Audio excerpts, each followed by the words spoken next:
Hey everybody, Colin from Track Attack here, and today for our first paddock review at Safe Auto, we're going to be rating the vault to take a very up and close and personal look at one of the most iconic American supercars.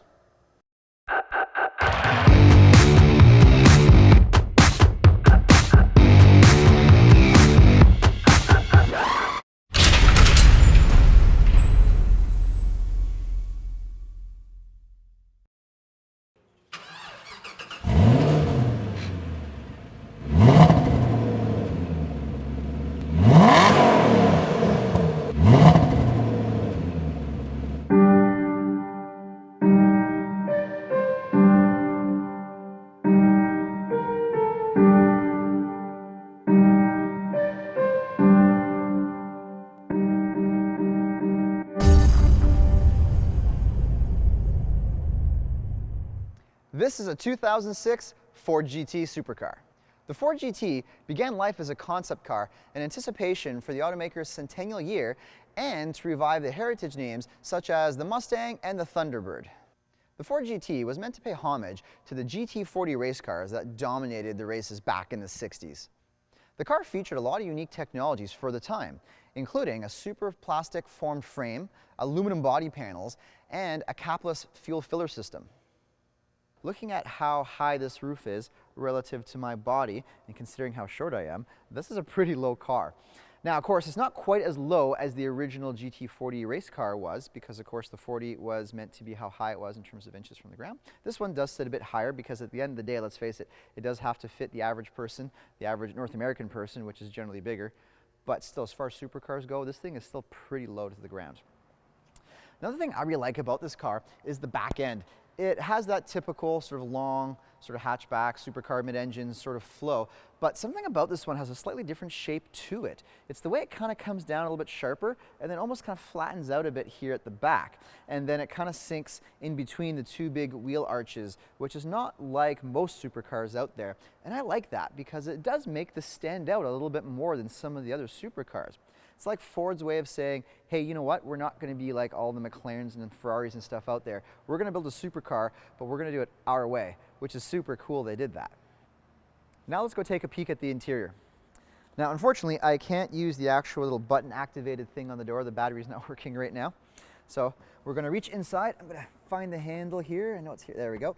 Okay, so we're going to pop it open, and now we have to talk about the door, because at the end of the day, it's a lot more than just the door. As you can see, half the roof comes with the door. Now, the interesting thing is, getting out of this car makes for an interesting exercise. Let me demonstrate. Getting in the car is pretty easy because it's almost like a T-top. Roof isn't here, no problem. So you can just slide right down into the car. Now, getting out of this thing is interesting because the door opens nice and wide, however, you have this big giant chunk of roof. Normally when you get out of a car this low, you kind of have to get over the sill and you have to boost yourself up. Usually because you're folded in half, you're facing down. I don't even see this in peripheral vision. So when you go to push yourself out, you have to be very careful. In fact, we had a small accident with the driver who had to move this car into position for us for the shooting. He didn't notice the door piece here, and yeah, I think he is going to have a black eye for a little while because of it. So we have to be very careful with that while getting in and out of this car. Okay, so let's get in the car and check it out. So we're going to slide on down into the car. These are really stiff seats. You can really feel there's not much padding in them. And speaking of the seats, let's start with that. So if you actually look at the seat here, it's a really interesting design with these little holes in the vents on them. And you kind of sit in these hard plastic pieces, and especially on the back, you really feel it. I don't know if it's just me, but it's not the most comfortable seat in the world. I can actually feel the plastic on my spine. So I don't know if I want to go for a long drive in this car. Maybe you get used to it, I don't know. Other noteworthy things in the inside. The thing I really like about this interior is it does have that old GT40 race car vibe to it in the way they tried to design the centerpiece here, the gauge cluster and everything. It does have that very retro feel to it with a little bit of modern flair. It's even got the toggle switches like that. It's a very, very cool design styling element. However, I will say, for a car of this price point, I do look around though, and unfortunately, it still has that kind of cheap, plasticky Ford feel to it. Like even this, it's like a cheap plastic, and it just seems very basic. For a car in this price point, I would kind of want more than that, but it does help achieve that retro look. So I guess, you know, if that's the goal, good for them. Steering wheel, again, typical Ford, has a bit of that retro look, I guess, with the center. I do love the ball shifter, fits perfectly in your hands, very cool. You have the classic race car start and stop button there. The pedals are very small, they're metal, I think perfect for heel towing, positioning. So it does have that very sort of sporty interior. I love that. Visibility is kind of interesting in this car. Now, this is one thing worth noting. One problem I have never had in my life in a car is being too tall for the car, in the sense that tall people, sometimes I know their visibility is cut off by the roof line. Mine is usually cut off by the dash. However, in this car, when I'm sitting up nice and tall here, and the seat could actually go forward more for me, but this is okay for now. And I'm sitting here like this, and I get a good view of the road, but my sight line is cut off a tiny bit by the roof. Like, I can tell it's very low for me. I've never ever had that problem in a car before. So I'm guessing if you're a real tall person sitting in this thing, you would be a bit cramped for headroom, especially say if you take it on the track and you're wearing a helmet. Like, you would not have much space in this car. So that's really interesting to see. Okay, now let's go in the back and check out the engine bay. Now, I have to say, I've never reviewed a Ford GT before, and I'm a little embarrassed to say, but we were sitting here for probably close to 15 minutes trying to figure out how to open the engine bay. Well, sure enough, we finally found out where the lever was, and it's right up there. So if you actually go up on the roof here, behind the seats, you gotta reach back here, pull that lever. That's step one. Let's go to step two, shall we? Okay, so now that we're here for step two, me and another person on the other side here, we're gonna have to lift this up. So you start lifting it, and you have to find the little lever here. We both push our sides at the same time, and then it lifts up and reveals the supercharged engine in all its glory.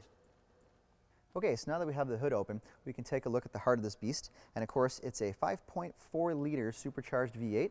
In this application, it makes about 550 horsepower, so it's plenty of jam to make this thing move. Now, lots of cool stuff to look at here under the engine bay. Right off the bat, as soon as you open up the rear clamshell here, essentially, everything is exposed. So very kind of Le Mans race car sort of looking stuff, which obviously is what this car is all about. So right away, really cool. You can see the suspension here, sits up nice and high. It's attached to the rear subframe, which of course is exposed everywhere. Really cool stuff. This giant Eaton supercharger sitting on top of the engine. The other thing I find really interesting is even the airbox pickup. So if you go look in the back here, you got this big airbox, and it's got these two little sort of inlet ports here in the back, and it picks the air up from the scoops, which kind of feed it down through the back here and down into the airbox. It's kind of just a neat little functional thing. Looks really cool too when you pop the hood here. Now, one other thing definitely worth noting, and it kind of hits you in the face as soon as you look at it, is the size of these tires. So this is a 345/3019. Even by today's modern standards, you're never really going to find a 345 outside of a few select supercars. But this was back in 2006. This was a crazy big tire for back in those days. And even just looking at this thing, it's just massive. It's so wide. But then again, I'm sure it needed it to put the power down, considering this thing is a very potent engine. The Ford GT, at the end of the day, is a very unique and special car. The numbers alone suggest that. It's a very rare car. It was only produced for a 2005 and 2006 model year. So that alone makes it special. But at the same time, we can't forget that at a time when there weren't very many American supercars out there, and frankly, there still isn't, but this car was unique and special in that sense. It also helped pave the way for that, to tell people that sure, Americans could build muscle cars and they could build some sports cars, but they hadn't really built a lot of successful supercars. This was one of them, I think, that came out and really showed everybody that yes, we're Ford, we can make a Mustang, but we can also make a true supercar.